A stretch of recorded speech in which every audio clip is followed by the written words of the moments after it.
Bonjour, l'actualité nationale que nous démarrons par un ultime hommage qui a été rendu ce mercredi à Ndeye Fatou Diouf Diaga, décédée samedi dernier en France. Les témoignages sur la défunte maman du chanteur Wally Seck sont unanimes. Une dame pieuse, croyante, soumise et qui a fait tout pour protéger sa famille. Ce sont des mots en guise de témoignage que les personnalités politiques, célébrités, artistes, frères et amis de la famille Balago Seck ont tenus à l'occasion de l'enterrement de feu Ndeye Fatou Diouf Diaga, qui laisse derrière elle une famille au cœur meurtri par cette triple disparition.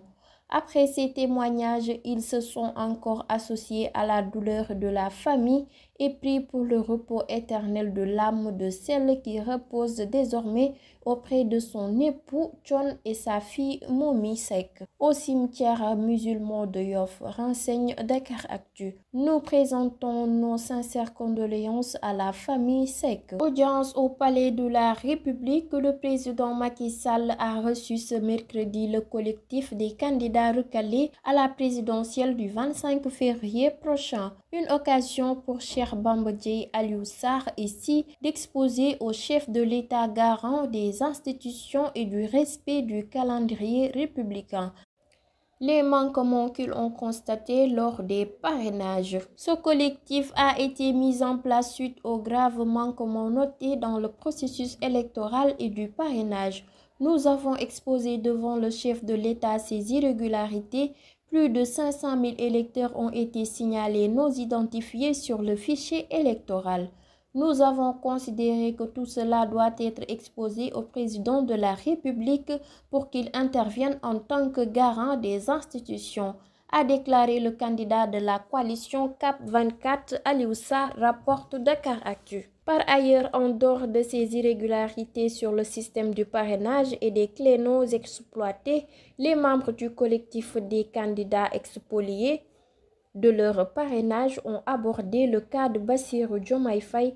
Nous avons interpellé le président de la République sur le cas du candidat de PASTEF, Bassirou Diomaye Faye. Il est insensé que les autres candidats préparent leur campagne alors que lui, il reste en prison. Nous avons demandé sa libération provisoire pour qu'il batte campagne comme les autres, confie Cheikh Bamba Dièye. La situation du candidat Karim Wade n'a pas été omise par Dr Alioune Sarr et ses camarades recalés au parrainage. Ces candidats ont rappelé au chef de l'État l'importance de sauvegarder la paix et la stabilité. Toutefois, tout sujet en relation avec un possible report de l'élection présidentielle n'a pas été débattu. Contre toute attente, le Parti démocratique sénégalais a envoyé un représentant auprès du chef de l'État en la personne de Mayoro Faye. Présidentielle de 2024, le Conseil national de régularisation de l'audiovisuel, le CNRA, va procéder lundi à la détermination de l'ordre de passage et du temps quotidien à réserver à chacun des candidats à l'élection présidentielle du 25 février, a-t-on appris à l'instance de régularisation des médias au Sénégal. Il s'agit pour le CNRA à travers une rencontre prévue dans ses locaux de déterminer avec les candidats ou leurs mandataires et la RTS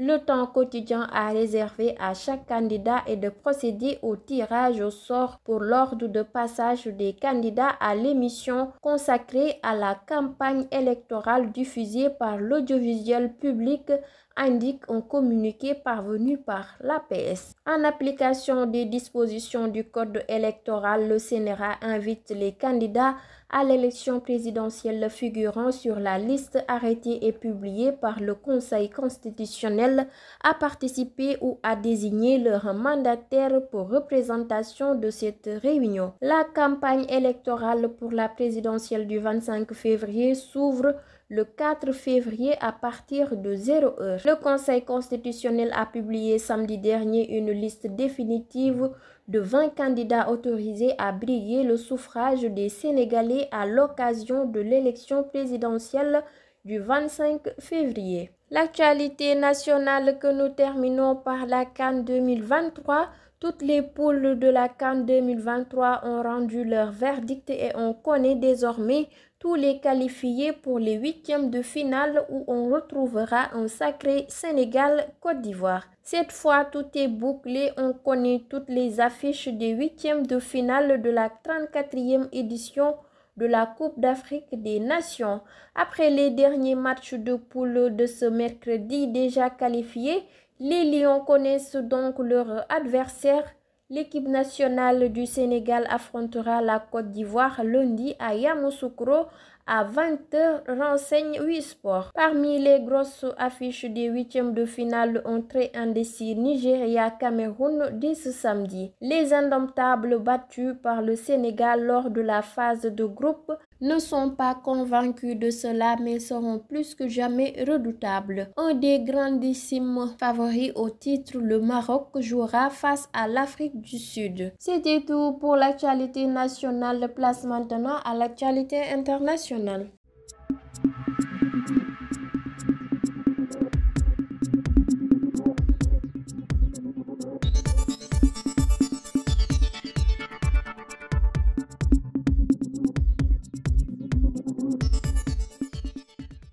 Au Togo, l'Assemblée nationale du Togo a adopté mardi 23 janvier une loi qui modifie le code électoral permettant de passer le nombre de députés de 91 à 113 à partir de la prochaine législature, informe RFI. Un progrès et une promesse tenue, affirment les partisans du président Faure Gnassingbé. Pour l'opposition, la majorité reconnaît ainsi l'injustice du découpage électoral qui était en vigueur jusqu'ici. La présidente tanzanienne a annoncé lundi 22 janvier sa volonté de renvoyer dans leur pays d'origine les plus de 200 000 réfugiés présents sur le sol tanzanien, renseigne RFI.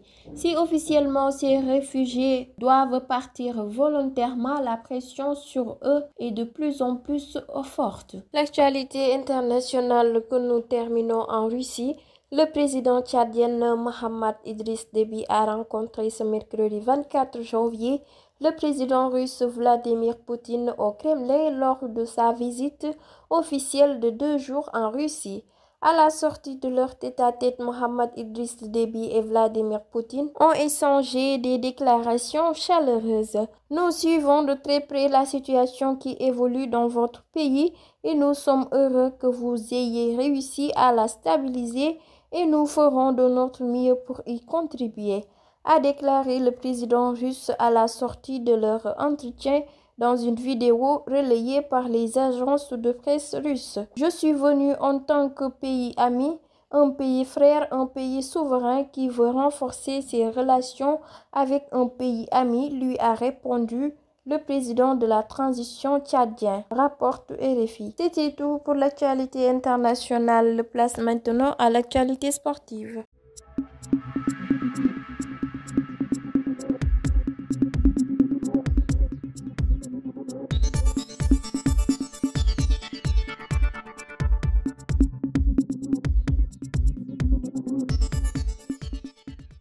Bonjour, l'actualité sportive que nous démarrons par la Tunisie.